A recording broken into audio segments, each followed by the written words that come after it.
ഒരാളൊരു സംരംഭം കച്ചവടം എന്തായാലും സ്റ്റാർട്ട് ചെയ്യുന്ന സമയത്ത് നമ്മളെ സർക്കിളിലോ അല്ലാതെയോ അവരെ പരമാവധി നമ്മൾ സപ്പോർട്ട് ചെയ്യുക. ഒരു ഗ്രൂപ്പിലാണെങ്കിൽ കൺഗ്രാജുലേഷൻസ്, ഓൾ ദ ബെസ്റ്റ് എന്നൊക്കെ പറഞ്ഞ് അവരെ ഒന്ന് ഉത്തേജിപ്പിക്കാം. ഇനി നിങ്ങൾ അവരെ ഷോപ്പിന് അടുത്തുള്ള ആളാണെങ്കിൽ ഒരു 10 രൂപേൻ്റെ സാധനമാണെങ്കിലും അവിടുന്ന് വാങ്ങിയിട്ട് നിങ്ങൾ അയാളോടൊരു ഐക്യദാർഢ്യം പ്രഖ്യാപിക്കണം.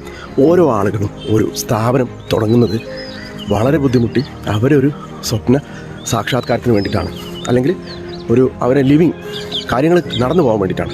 ഈ നാട്ടുപുറത്തൊക്കെയുള്ള ചെറിയ ഷോപ്പൊക്കെ നിങ്ങൾ കണ്ടിട്ടുണ്ടോ? അവരൊക്കെ വലിയ കോടികൾ ആക്കി ഫെരാരി വാങ്ങി പോർച്ചിലിടാൻ വേണ്ടിയിട്ടല്ല ചെയ്യുന്നത്, വീട്ടിലിരിക്കാൻ പറ്റാഞ്ഞിട്ടും സാമ്പത്തിക ബുദ്ധിമുട്ടുകൾ കൊണ്ടാണ്.